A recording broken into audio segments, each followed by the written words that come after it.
সংগ্রামী সভাপতি উপস্থিত থানা বিএনপি ও অঙ্গ সংগঠনের নেতৃবৃন্দ এবং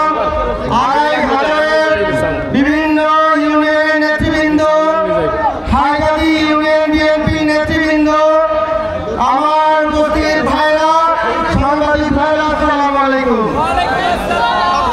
আওয়ামী লীগের দীর্ঘ 15 বছরে দুঃশাসনে বিএনপি হাজার হাজার নেতা কর্মী নিহত হয়েছে, লক্ষ লক্ষ নেতা কর্মী আহত হয়েছে,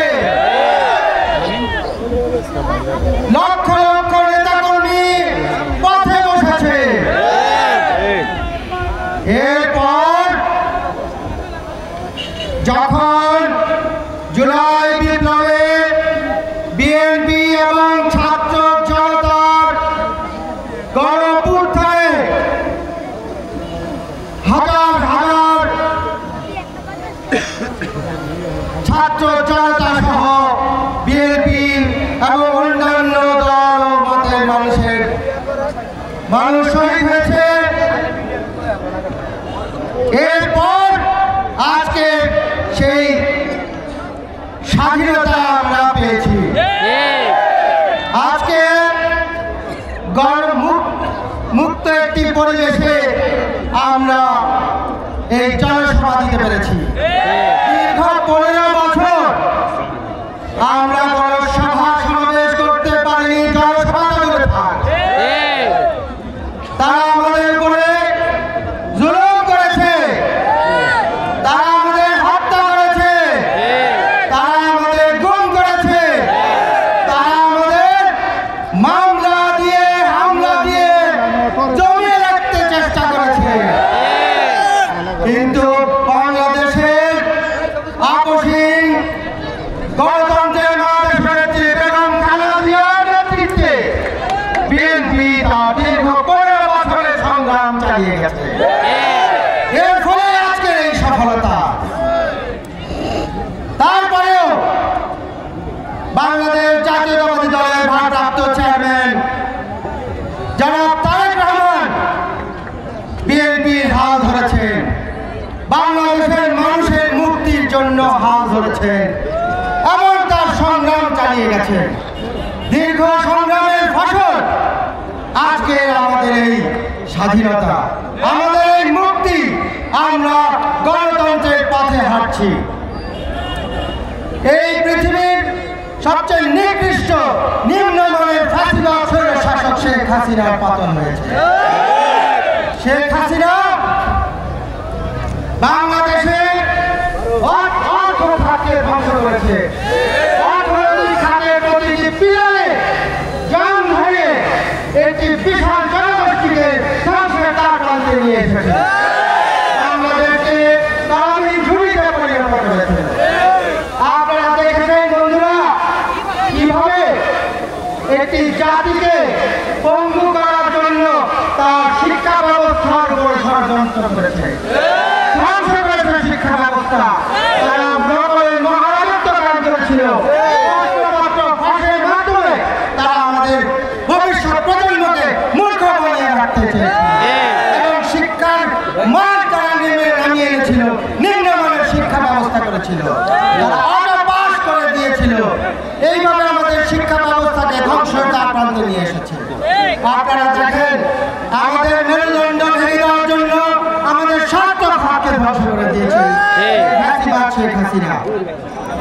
বাংলাদেশের মানুষ তার মিনিমাম স্বাস্থ্য সেবা পর্যন্ত পায়নি, কারণ তাদের ষড়যন্ত্র ছিল বাংলাদেশের মানুষ যাতে ভারতে চিকিৎসা নিতে পারে। এটাই ছিল তাদের চেষ্টা। আপনারা দেখেছেন কিভাবে একের পর এক ষড়যন্ত্র করে প্রতিটি প্রতিষ্ঠান ধ্বংস করে দিয়েছে। বাংলাদেশের মাদকের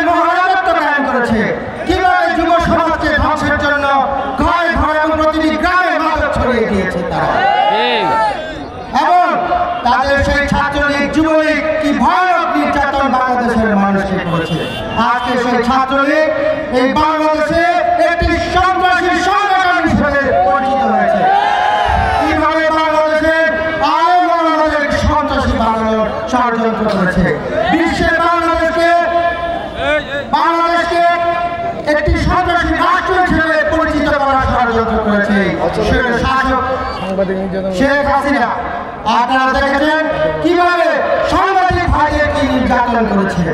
আমাদের আলেম ওলামারা নিরাপদ ছিল না, আলেম ওলামারা ছিলেন সবচেয়ে হুমকির মধ্যে। দেখেছেন আপনারা কিভাবে আলেম ওলামাদের উপরে ষড়যন্ত্র চলেছে। আমাদের ধর্ম শিক্ষাকে বিকৃত করা হয়েছে, বাংলাদেশের বই পুস্তক ছাপানো হয়েছে ভারতে, এমন সমস্ত ভুলভাল দিয়ে আমাদের শিক্ষা ব্যবস্থাকে ধ্বংস করতে চেয়েছে।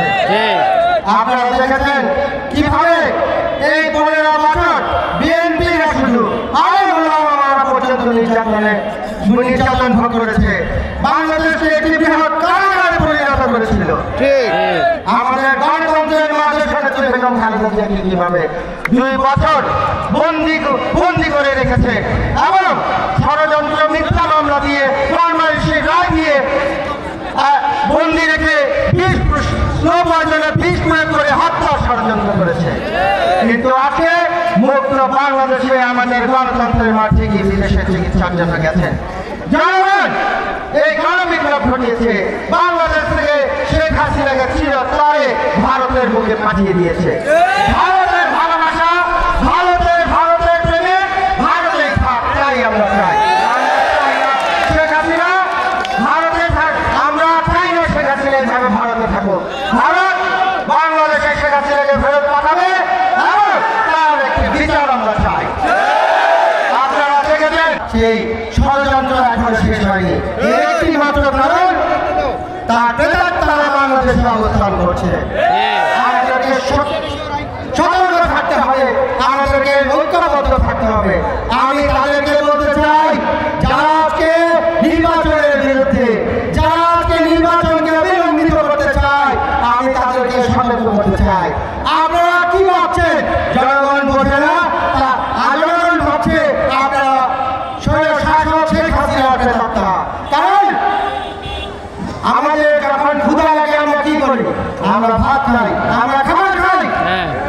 আমাদের পুষ্টি হচ্ছে খাবার, গণতন্ত্রের পুষ্টি হচ্ছে নির্বাচন ব্যবস্থা। একটি নির্বাচন, আমরা একটি সুষ্ঠু নির্বাচন চাই। আমরা সরকারের কাছে দাবি জানাই, সরকার সমস্ত নির্বাচনের আয়োজন সম্পন্ন করে নিরপেক্ষ একটি অংশগ্রহণমূলক সুন্দর নির্বাচন জাতিকে উপহার দিবে, নির্বাচনের সমস্ত কার্যক্রম সম্পন্ন করবে এবং এই দেশের মানুষ দীর্ঘ 1.5 যুগ ধরে ভোট দিতে পারছে না, তাদের সেই কাঙ্ক্ষিত ভোটের স্বপ্ন পূরণ হবে। এরপরে বাংলাদেশে প্রতিষ্ঠিত হবে গণতন্ত্র, আমাদের সেই সংগ্রাম সম্পন্ন হবে এবং সফল হবে আমাদের বাংলাদেশ জাতীয়তাবাদী দলের ভারপ্রাপ্ত চেয়ারম্যান জনাব তারেক রহমানের স্বপ্ন, বাংলাদেশের মানুষের স্বপ্ন। বাংলাদেশের মানুষ যে পরিবর্তনের স্বপ্ন দেখছে তা জনাব তারেক রহমানের নেতৃত্বে বাংলাদেশের মানুষ সেই স্বপ্ন বাস্তবায়ন দেখবে। আমরা ইনশাআল্লাহ আগামীতে নির্বাচিত হয়ে 2,500 থেকে চিরজীবনের জন্য